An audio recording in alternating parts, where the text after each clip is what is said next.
Friends, आज मैं जिस चीज़ के बारे में बताने जा रहा हूँ वह एक शख्स है, सौरमंडल का एक ऐसा व्यक्ति जिस व्यक्ति के कारण से आज ब्रह्मांड की खोज इतनी तेज़ी से हो रही है।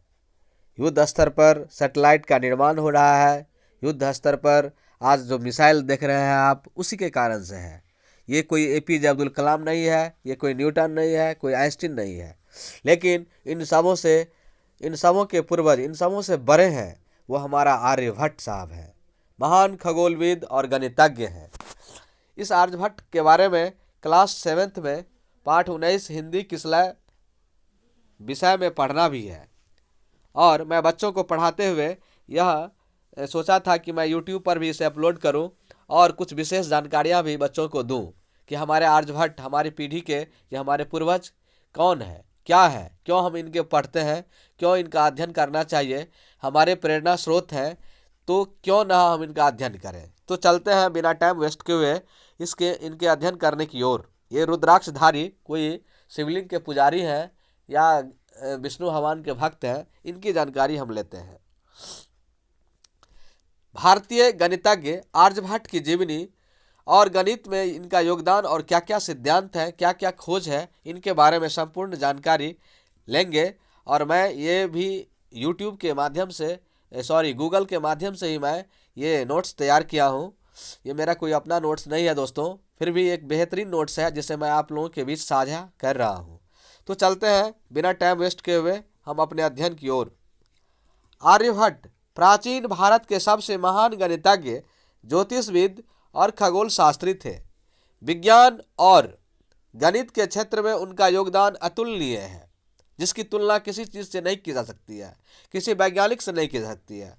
उनके द्वारा की गई खोज आधुनिक युग के वैज्ञानिकों के लिए प्रेरणा का स्रोत है। पूरे विश्व में कोपरनिकस से लगभग 1000 साल पहले ही आर्यभट्ट ने यह खोज कर ली थी कि पृथ्वी गोल है और वह सूर्य के चारों ओर चक्कर लगाती है दोस्तों।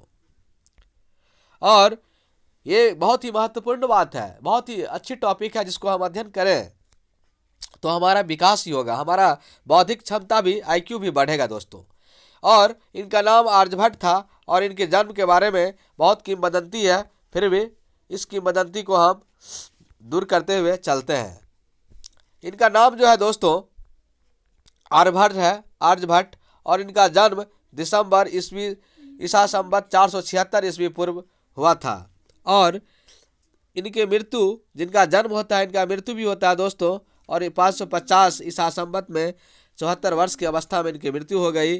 दोस्तों, जन्म स्थान के बारे में कहें तो अस्मक प्रदेश कहा जाता है, जो भारत के महाराष्ट्र में है। और और इन्होंने जो लिखा है अपनी किताब में, वह पटना के कुसुम नगर के बारे में जिक्र किया है, तो इसमें कुछ स्पष्ट नहीं है। कार्य क्षेत्र के बारे में कहा जाए तो ये गणितज्ञ है, ज्योतिषविद है और खगोल शास्त्री है। और कार्यस्थल के बारे में कहा जाए तो इनका कार्यस्थल नालंदा विश्वविद्यालय रहा। रचनाएं आर्यभट्टियम आर्यभट्ट सिद्धांत के रूप में जानते हैं, और इनका योगदान महत्वपूर्ण पाई एवं शून्य की खोज इन्होंने की। कहे तो बहुत कुछ खोज की इन्होंने। पृथ्वी के बारे में भी बताया कि पृथ्वी गोल है, नागी के समान चिपटी नहीं है। और इन्होंने यह भी बताया कि सूर्य और पृथ्वी के बीच 15,000 करोड़ किलोमीटर 15 करोड़ किलोमीटर की डिस्टेंस है, इन्होंने यह भी बताया। तो इस प्रकार से हम इन्हें एक बहुत बड़े वैज्ञानिक के रूप में कह सकते हैं, पितामह, वैज्ञानिक के भीष्म पितामह कह सकते हैं, विज्ञान के भीष्म पितामह भी इन्हें कह सकते हैं, खगोल विज्ञान के भीष्म पितामह भी इन्हें कह सकते हैं। आर्यभट्ट का जन्म और शिक्षा के बारे में हम जानना चाहते हैं दोस्तों इस यूट्यूब के चैनल के माध्यम से, कि आर्यभट्ट का जन्म का वर्ष तो सत्यापित है, परंतु उनके जन्म स्थान को लेकर इतिहासकारों की मत भिन्नता है। इनके जन्म स्थान के कोई प्रमाणिक प्रमाण मौजूद नहीं है। आर्यभट्ट का जन्म ईसा संवत 476 व शक संवत 398 में अस्मक प्रदेश महाराष्ट्र में हुआ था, परंतु कुछ इतिहासकारों का कहना है कि आर्यभट्ट का जन्म बिहार के पटना में हुआ था।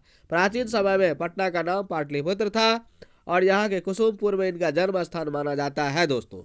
इसलिए इनके जन्म स्थान पर कोई टीका टिप्पणी नहीं करेंगे, हम लोग इनके बारे में जानने की कोशिश करेंगे दोस्तों। आर्यभट्ट की रचनाएं कौन कौन सी है, क्या क्या रचना की है इन्होंने, इसके बारे में हम एक संपूर्ण अध्ययन करेंगे। आर्यभट्ट ने कई ग्रंथों की रचना की, लेकिन वर्तमान समय में इनकी 4 पुस्तकें ही मौजूद है। आर्यभट्टियम, 10 गीतिका, तंत्र और आर्यभट्ट सिद्धांत। आर्यभट्ट सिद्धांत। आर्यभट्ट सिद्धांत ग्रंथ पूरा नहीं है। इस किताब के सिर्फ 34 श्लोक की उपलब्ध है। इनकी बहुत सी रचनाएं विलुप्त हो चुकी है, जिसे आप उनकी अभिलेख को नहीं देख पाएंगे। आर्यभट्ट इनका सबसे प्रमुख और लोकप्रिय ग्रंथ है। एक अन्य भारतीय गणितज्ञ भास्कर साहब ने अपने लेखों में इस ग्रंथ को आर्यभट्ट ही लिखा है। इनके कार्यों का वर्णन इस ग्रंथ में मिलता है। इस ग्रंथ में अंकगणित, बीजगणित, त्रिकोणमिति का विस्तृत विश्लेषण वर्णन किया गया है। दोस्तों, आर्यभट्टीय ग्रंथ में कुल 121 श्लोक है। आर्यभट्टीय ग्रंथ में कुल 121 श्लोक है। दोस्तों, प्रत्येक श्लोक की पंक्ति बहुत ही सारगर्भित है, जिन्हें अलग अलग विषयों के आधार पर 4 भागों में विभक्त किया गया है। पहला विभाग गीति का पद, जिसमें 13 श्लोक है। आर्यभट्ट ग्रंथ के इस भाग में सूर्य, चंद्रमा समेत पहले 5 ग्रहों, हिंदू कालगणना और त्रिकोणमिति जैसे विषयों की व्याख्या की गई है। दूसरा गणित पद है, 33 श्लोक है। दोस्तों, आर्यभट्ट ग्रंथ के इस भाग में अंकगणित, बीजगणित और रेखागणित का संक्षिप्त जानकारी दी गई है। और काल क्रियापद इसका तीसरा भाग है। दोस्तों, आर्यभट्ट ग्रंथ के इस भाग में हिंदू काल गणना समेत ग्रहों और ज्योतिष की गतियों पर जानकारी दी गई है। दोस्तों, और नेक्स्ट चौथा जो है आपका गोल पद है। दोस्तों,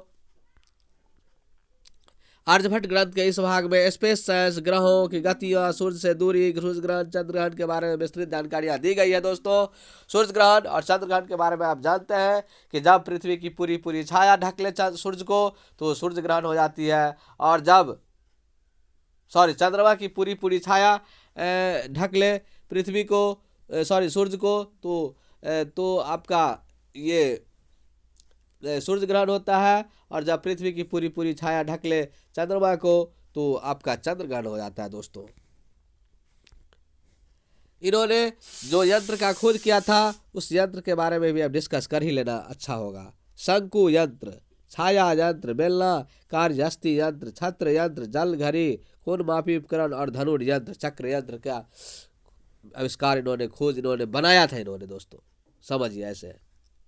और आर्यभट्ट का गणित में जो विश्लेषण है, इसको आप देखिए कि आर्यभट्ट ने पाई की खोज कितनी आसानी से पाई का इन्वेंशन किया था। इन्होंने अपने किताब गणित पाद में लिखा है कि आर्यभट्ट दशमलव के 4 अंकों तक इन्होंने पाई का मान दिया। इन्होंने बताया कि 100 में 4 जोड़ दें और फिर 8 से गुना कर दें, फिर 62,000 जोड़ दें और फिर 20,000 से डिवाइड कर दें, तब जो प्राप्त संख्या होगा उसको आप देखिए 3.1414 होगा, जो पाई का मान होगा। दोस्तों, और यही पाई के आने से क्षेत्रमिति का जानकारी मिलेगा आपको। आप किसी भी क्षेत्र का क्षेत्रफल निकाल सकते हैं, खास करके वृत्तीय क्षेत्र का, किसी स्फीयर का क्षेत्रफल निकाल सकते हैं, किसी बेलनाकार पिंड का क्षेत्रफल निकाल सकते हैं। जब तक कि पाई का मान आपको नहीं पता हो तो किसी शंकु का, किसी बेलनाकार चीज का, किसी स्फीयर का, किसी वृत्त का क्षेत्रफल परिधि नहीं निकाल सकते हैं। और जब ये पाई का मान निकलेगा तभी किसी गोलीय पिंड का क्षेत्रफल निकाल सकते हैं, या उसकी दूरी निकाल सकते हैं पृथ्वी से, या उसकी परिधि निकाल सकते हैं। दोस्तों, ये सब बात जो आर्यभट्ट की देन है। दोस्तों, पृथ्वी की परिधि की बात अभी हम कर रहे थे, तो पृथ्वी की परिधि की लंबाई की गणना उन्होंने जो की 39,968.05 किलोमीटर बताई थी, जो असल लंबाई 40,075.01 से मात्र 0.2% की कमी का अंतर है। दोस्तों, और आधुनिक विज्ञान के लिए आज भी यह एक आश्चर्य का विषय है कि उस समय इस तरह की गणना किस प्रकार से संभव है, जब टेक्नोलॉजी का डेवलपमेंट नहीं था। दोस्तों, बड़े ही गौर करने की बात है और बड़े ही चिंतन मनन का विषय है। शून्य की खोज इन्होंने किया है दोस्तों आर्यभट्ट साहब ने, और इस पर एक गाना भी बना हुआ था, जीरो दिया मेरे भारत ने मेरे भारत ने, तब दुनिया को सभ्यताए शून्य दिया मेरे भारत ने। दोस्तों, शून्य सचमुच में भारत की देन है। आर्यभट्ट ने शून्य का आविष्कार किया। उन्होंने अपने ग्रंथ में एक श्लोक लिखा है, एकं च दशं च शतं च सहस्रं तु अयुत नियुते तथा प्रयुतं कोट्यर्बुन्दा च वृन्दमस्थनात् सस्थानं 10 गुणम अस्यात। अर्थात 1, 10, 7, सहस्र, अयुत, नियुत, प्रयुत, कोटि, अर्बुद तथा वृद्ध में प्रत्येक पिछले स्थान वाले से अगले स्थान वाला 10 गुना है। अन्य शब्दों में कहे तो किसी संख्या के आगे शून्य लगाने पर ही उसका मान 10 गुना बढ़ जाता है। जैसे कि 1 है, 1 में फिर शून्य लगाएंगे 10, फिर 10 में शून्य लगाएंगे तो 100, इस तरह से 100 में लगाएंगे शून्य तो 1000, 1000 में लगाएंगे तो 10,000, 10,000 में लगाएंगे तो 1,00,000।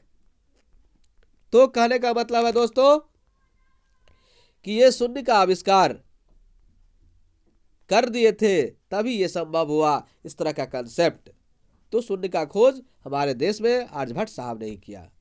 और अलजेब्रा में हम एपीजीपी इंटरमीडिएट में पढ़ते हैं दोस्तों, और खास करके एसएससी बोर्ड में 8th क्लास में भी दिया गया है, 9th क्लास में भी दिया गया है। एपीजीपी एसपी के बारे में अध्ययन करते हैं तो वहाँ पर हम इस सीरीज का अध्ययन करते हैं। एपीजीपी और एचपी का जब अध्ययन करते हैं तो इस चीज़ का ये आर्यभट्ट साहब ने इससे पहले दे दिया कि वर्गों एवं घनों का वर्गों।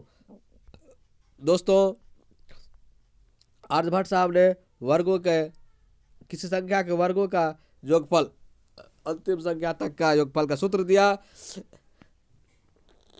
n into n plus 1 2n plus 1 n into n plus 1 into 2n plus 1 upon 6। और क्यूब के रूप में इन्होंने दिया 1 cube plus 2 cube plus 3 cube dot dot plus n cube बराबर 1 plus 2 plus 3 plus dot dot plus n का whole square. तो इस तरह से हम कह सकते हैं कि अलजेब्रा का भी इन्होंने बहुत कॉन्सेप्ट दिया। और फिर इन्होंने त्रिकोणमिति के बारे में जो जानकारी दी वह भी बहुत ही इंपॉर्टेंट जानकारी दी इन्होंने। साइन कोसाइन के बारे में जानकारी दी इन्होंने। दोस्तों हम देख रहे हैं आर्यभट्ट का त्रिकोणमिति के क्षेत्र में बहुत महत्वपूर्ण योगदान रहा है। इन्होंने अपने ग्रंथ आर्य सिद्धांत में sine cosine versine inverse sine की परिभाषा दी, जिससे त्रिकोणमिति का जन्म हुआ। दोस्तों यानी father of त्रिकोणमिति, father of trigonometry भी आप इनको कह सकते हैं। आर्यभट्ट ने सबसे पहले साइन कोसाइन वर्साइन और सारणी टेबल 1 माइनस कॉस एक्स, सारणी टेबल 3.75 डिग्री के अंतराल पर 0 डिग्री से 90 डिग्री के बीच के कोण को बताया। तो इस तरह से त्रिकोणमिति में भी इनका अमूल्य योगदान रहा दोस्तों, और जन्म दिया त्रिकोणमिति का। आर्यभट्ट ने खगोल विज्ञान के क्षेत्र में बहुत महत्वपूर्ण योगदान दिया है। दोस्तों आर्यभट्ट ने यह सिद्ध किया है कि पृथ्वी अपने अक्ष पर निरंतर रूप से घूमती है, जिसके कारण आकाश में तारों की स्थिति में परिवर्तन दिखता है। गोलपाद में स्पेस साइंस में की बहुत महत्वपूर्ण जानकारी की व्याख्या दी गई है। दोस्तों आर्यभट्ट ने अपने ग्रंथों में सूर्य ग्रहण और चंद्र ग्रहण के वैज्ञानिक कारणों को भी बताया है। उन्होंने यह भी लिखा है कि चंद्रमा और अन्य ग्रह के पास अपना स्वयं का प्रकाश नहीं होता है, वे सूर्य के परावर्तित प्रकाश से प्रकाशमान होते हैं।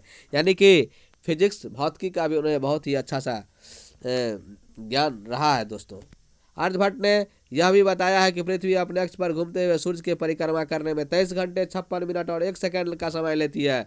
इन्होंने 24 घंटा भी नहीं कहा है। दोस्तों देखिए कितनी बड़ी गणना इनकी है, और एक साल से ने 365 दिन 6 घंटे और 12 मिनट 30 सेकंड का समय होता है। दोस्तों तो इस तरह का गणना कोई साधारण व्यक्ति नहीं कर सकता है। दोस्तों आर्यभट्ट ने जो पृथ्वी की परिधि बताई थी, और वो परिधि की लंबाई आज के वैज्ञानिकों के शोध के वास्तविक लंबाई से मात्र 0.2% की कमी से गुजर रहा है। दोस्तों आर्यभट्ट ने सूर्य से ग्रहों की दूरी की गणना की थी। उनके द्वारा जो गणना प्राप्त हुई है सूर्य की समकक्ष है, आज के वैज्ञानिकों के द्वारा गणना के समकक्ष है।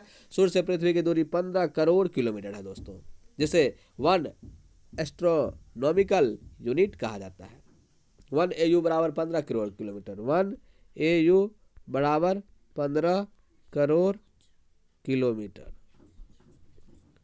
तो इस प्रकार से आप देख रहे हैं कि ये आर्यभट्ट साहब ने बुध शुक्र मंगल गुरु शनि का जो भी डिस्टेंस बताया था, वो डिस्टेंस वर्तमान डिस्टेंस से स्लाइटली कम है, थोड़ा कम है। देखिए 0.375 एस्ट्रोनॉमिकल यूनिट बताया था बुध से पृथ्वी की दूरी, और यहाँ पर वर्तमान में 0.387 AU है। इस तरह से आप यह कह सकते हैं कि आर्यभट्ट ने यह भी बताया कि सूर्य सौरमंडल के केंद्र में स्थित है, पृथ्वी और अन्य ग्रह उसकी परिक्रमा करते रहती है, और सूर्य स्थिर पिंड है जबकि और अन्य ग्रह नक्षत्र अस्थिर पिंड है। और इसी के कारण से ग्रह नक्षत्र का प्रभाव भी हमारे व्यक्तिगत जीवन पर, सामाजिक जीवन पर, पारिवारिक जीवन पर पड़ता है, ऐसा आर्यभट्ट ने भी साबित किया। भारत सरकार द्वारा अपना पहला उपग्रह, इनके सम्मान में देखिए आर्यभट्ट उपग्रह और वैज्ञानिक संस्थान के बारे में, कि भारत सरकार द्वारा अपना पहला सैटेलाइट जब 19 अप्रैल 1975 को अंतरिक्ष में छोड़ा गया था, वो आर्यभट्ट के नाम पर रखा गया दोस्तों, किसी भगवान के नाम पर, किसी देवी देवता के नाम पर नहीं रखा गया था। वर्ष 1976 में अंतर्राष्ट्रीय संस्था यूनेस्को के द्वारा आर्यभट्ट की 1500वीं जयंती का आयोजन किया गया था दोस्तों। इनके सम्मान में ISRO, Indian space research organisation द्वारा वायुमंडल के संताप मंडल में जीवाणुओं की खोज की गई थी, और जिनमें से एक प्रजाति का नाम बैसिलस आर्यभट्ट रखा गया था। भारत के नैनीताल में एक वैज्ञानिक संस्थान का नाम आर्यभट्ट प्रेक्षण विज्ञान अनुसंधान संस्थान रखा गया है दोस्तों।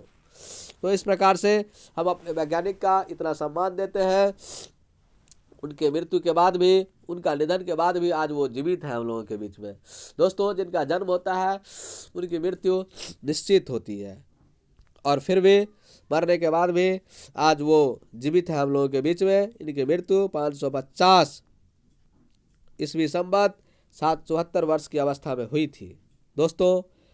यह वीडियो कैसा लगा? मैं परमानंद कुमार आप लोगों का हमेशा से इस चैनल में वेलकम करता हूं। आइए और हमारे वीडियो को लाइक कीजिए, पसंद कीजिए और अपने ज्ञान का वर्धन कीजिए दोस्तों। Thank you. ये वीडियो कैसा लगा कमेंट में ज़रूर बताएंगे दोस्तों। यदि अच्छा नहीं लगा तो भी बताइए, अगर अच्छा लगा तो भी बताइए दोस्तों। कमेंट जरूर कीजिए, शेयर जरूर कीजिए। Thank you, bye bye, take care.